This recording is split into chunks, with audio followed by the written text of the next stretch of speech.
जैसा कि हम सब जानते हैं कि IS 16 में ये दो मेजरमेंट मॉडल्स हैं, कॉस्ट मॉडल और रिवैल्यूएशन मॉडल। सिमिलरली IS 40 में भी दो मॉडल्स हैं, कॉस्ट मॉडल और फेयर वैल्यू मॉडल। तो अब यहाँ सवाल ये है कि अगर एक कंपनी कॉस्ट मॉडल यूज़ कर रही थी, क्या अब वो शिफ्ट होकर रिवैल्यूएशन मॉडल पे आ सकती है या रिवैल्यूएशन मॉडल से कॉस्ट मॉडल पे आ सकती है? क्या चेंजिंग मॉडल अलाउड है? जवाब है हाँ, यस, बिल्कुल अलाउड है, लेकिन ये ट्रीट होगा as a changes in accounting policy. तो जब मैंने नाम लिया चेंजेस इन अकाउंटिंग पॉलिसी, तो मुझे IS 8 पे जाना होगा। और IS 8 कहता है कि अकाउंटिंग पॉलिसी दो मेजर रीजन की वजह से चेंज हो सकती है। नंबर वन, या तो स्टैंडर्ड कह रहा हो, स्टैंडर्ड में कोई नई चीज़ आई हो और स्टैंडर्ड का ऑर्डर हो, फिर तो मानना पड़ेगा हुक्म, बिल्कुल। या फिर इस वजह से भी हम अकाउंटिंग पॉलिसी चेंज कर सकते हैं फॉर बेटर प्रेजेंटेशन, यानी जिसकी वजह से हमारी फाइनेंशियल स्टेटमेंट की रेलेवेंस और reliability of financial statement increase हो जाए। तो ये जो सेकंड रीजन मैंने दिया ना, इस वजह से ये शिफ्ट अलाउड है, बिल्कुल अलाउड है। लेकिन दुनिया भर की IFRS की बुक्स में साफ लिखा हुआ है कि आप यहां से यहां जाओगे ना, यहां से कॉस्ट मॉडल से रिवैल्यूएशन मॉडल पे जाओगे, कॉस्ट मॉडल से रिवैल्यूएशन मॉडल पे जाने का मतलब पुराने जमाने की कॉस्ट से आज नए दौर की फेयर वैल्यू पे लाना, यानी लोगों को रियल मार्केट वैल्यूज दिखाना। तो ये तो लोगों के लिए अच्छा है, लोग यानी इससे तो फाइनेंशियल स्टेटमेंट की रेलेवेंस और रिलायबिलिटी बढ़ेगी। तो ये तो बिल्कुल ही अलाउड है, ये तो हर ऑडिटर अलाउ कर देता है, इसमें तो मसला नहीं है। लेकिन साथ साथ IFRS की बुक में ये भी लिखा हुआ है, इट इज हाईली अनलाइकली, ये वर्ड है हाईली अनलाइकली, कि आप यहां से यहां शिफ्ट होगा, रिवैल्यूएशन मॉडल से कॉस्ट मॉडल पे शिफ्ट होगे और आप कह रहे हो कि हमारी फाइनेंशियल स्टेटमेंट की रेलेवेंस और रिलायबिलिटी बढ़ जाएगी। तो हम सब यही पढ़ाते हैं, लेकिन अभी रिसेंटली मैंने कुछ ऐसे केसेस देखे हैं जिसमें बाकायदा प्रैक्टिकली, पाकिस्तान की बात कर रहा हूँ, कुछ कंपनीज रिवैल्यूएशन मॉडल से कॉस्ट मॉडल पे शिफ्ट हुई हैं। ठीक है, अब इसकी प्रैक्टिकल एग्जांपल है, लकी ग्रुप की एक सब्सिडरी है, लकी ग्रुप पेरेंट है और उसकी एक सब्सिडरी है ICI। तो ICI वाले पहले रिवैल्यूएशन मॉडल पे थे और लकी ग्रुप जो पेरेंट कंपनी है वो कॉस्ट मॉडल पे थी।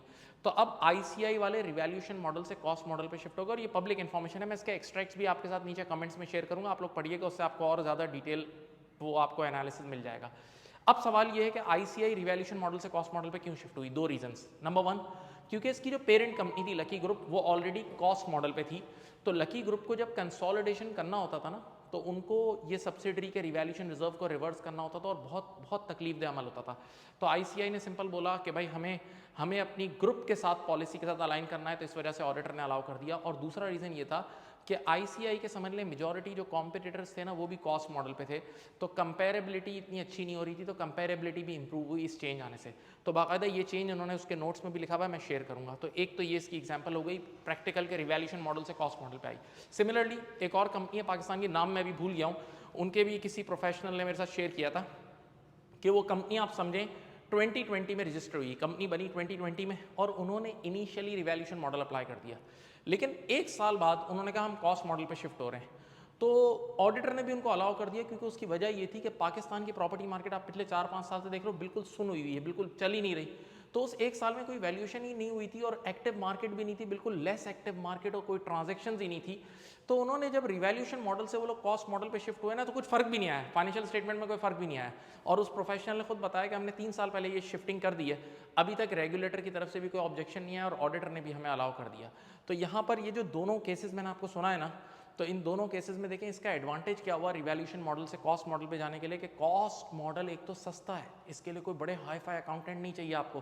फेयर वैल्यूएशन पे इतना वैल्यूएशन निकालने का इतना खर्चा होता है, फेयर वैल्यूएशन निकालना एक बहुत बड़ा अमल है, तो वो सारे खर्चों से आप बचोगे, टाइम कंज्यूमिंग नहीं होता, कम टाइम में हो जाता है।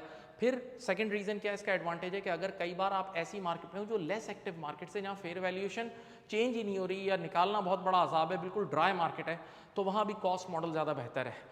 उम्मीद है आपको ये वीडियो पसंद आएगी। अच्छा, ये वीडियोस मेरे साथ कुछ मेरे सारे फ्रेंड्स हैं, जो मेरे ऑडियंस है, वही लोग मेरे प्रोफेशनल मेरे साथ केसेस शेयर करते हैं और जिससे हम सबको फ़ायदा पहुंचाते हैं। तो मैं चाहूँगा आप लोग के पास भी अगर कोई ऐसा अच्छा केस हो तो लाजमी शेयर करें और इस चैनल को सब्सक्राइब करें, इस वीडियो पे कमेंट करें अगर आपको पसंद आई। अपना बहुत ख्याल रखिएगा। थैंक यू, अल्लाह हाफ़िज़।